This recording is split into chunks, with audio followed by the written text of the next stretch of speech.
Hello my fellow gamers and welcome to my fourth SimCity video tutorial on planning. The three previous videos were about planning your resources, your road network and your zoning. In this video we are going to be planning our utilities in this city, which we have already used before for the other three videos. In case that you haven't already watched those videos, I would advise you to pause this one, watch those three and then come back. Now let us start the utilities tutorial. The first utility is going to be power. The wind power plant is your best option at the start of the game. It is very cheap compared to the other ones, and it is producing just enough power for your city at the start.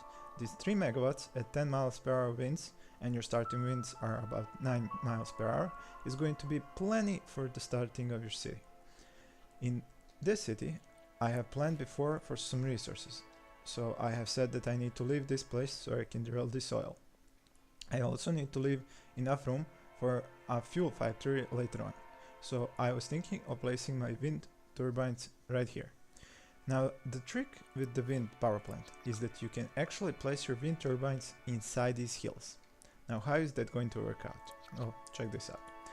If we place these roads about here and we place the wind power plant about here. Actually, it's not going to allow me to do it over there, so I'm going to take another road, place it like this, and now it should allow me. There we go. Now check this trick out. If you pull its own roads, these are called the service roads, you can extend it upwards and go inside this hill. You need to use the middle of the hill and just keep placing them on top of this hill, or should I say inside it. Now if we take these small horizontal turbines, we can now place them inside this hill, and we have just saved ourselves a lot of space that we would have had to use on the plains here, which we would prefer to leave for the housing. This is very good, but it has one disadvantage. You cannot use these big ones, because as you can see they require far more space. Now that isn't such a disadvantage as you might think. Why is that? They produce about 5 megawatts in 10 miles per hour winds. The smaller ones produce 3. That is only maybe 75% more. It's not even 100% more. So it's not even the double amount of power, but they are taking 300% more space, because at the footprint of this large horizontal turbine is 4 times the size of the small one, which means you can place 4 small ones for the size of one big one. That means 4 times 3, that's 12 miles per megawatts, while here you have 5 megawatts. So you're wasting a lot less space by having, let's say, even if you had 24 of these, you would be producing about 70 to 80 megawatts at 9 miles per hour. If you had 24 of these, you would be producing about 120 megawatts. That's only about 75% more, but you would be taking up 3 times more space. Now let's go to the next utility, the water. In my previous video I told you that this is the only spot that I'm going to use to extract water. So I'm going to need a single road. It's going to go something like this. The other part of it can be curved to follow the natural way these hills are set up. Let's say exiting up here, and now I have enough room here for, let's say, 1, 2, 3, 4, 5, 6 water towers. That's going to allow me to have about 30 to 40 kilogallons of water per hour, which is going to be enough. Even if I start a mining business or a drilling business, I'm going to have plenty of water.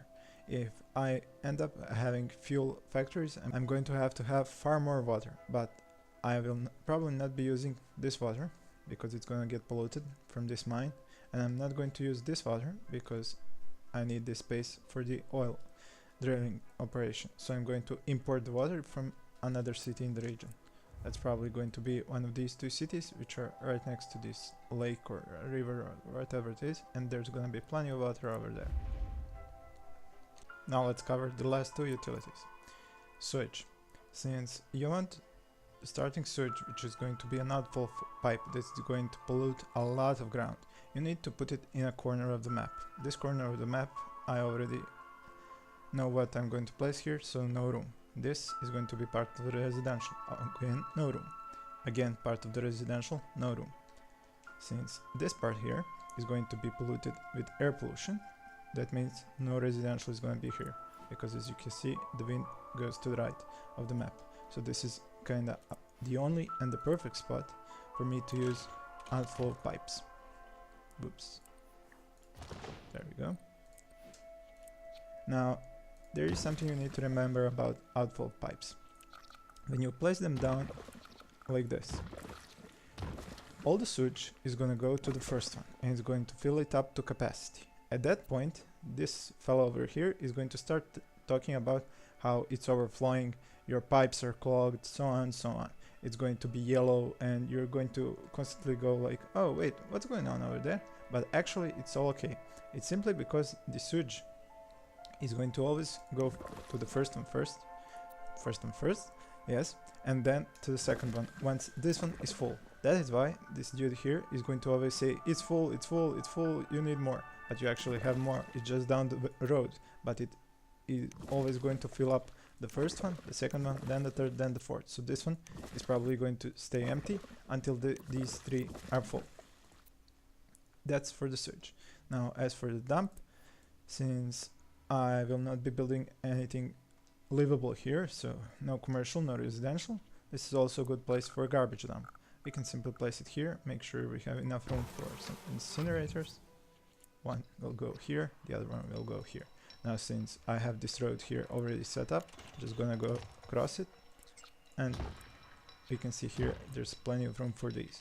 There's also plenty of room for these. Now as you can see, the weird thing is you cannot place garbage trucks on this service road, so you have to actually use the real road. So I'm just gonna have to take this, and now I have enough room to place many of these garages for dump trucks, while over here I have enough room if I extend this for more dump zones. So that's it for this time. We have all the 4 basic utilities. In my next video I will most likely be actually building this city in a normal mode, where we are going to start with only 50k. So this was the whole point of playing like this. We have just planned out, if I place the water, we have just planned out our resources, our roads, our zoning and our utilities. Now we can simply screenshot this game and we know how we are going to make the actual city, and we know it's actually going to work because we have already made something like this. So thank you for watching and make sure to stay tuned for more.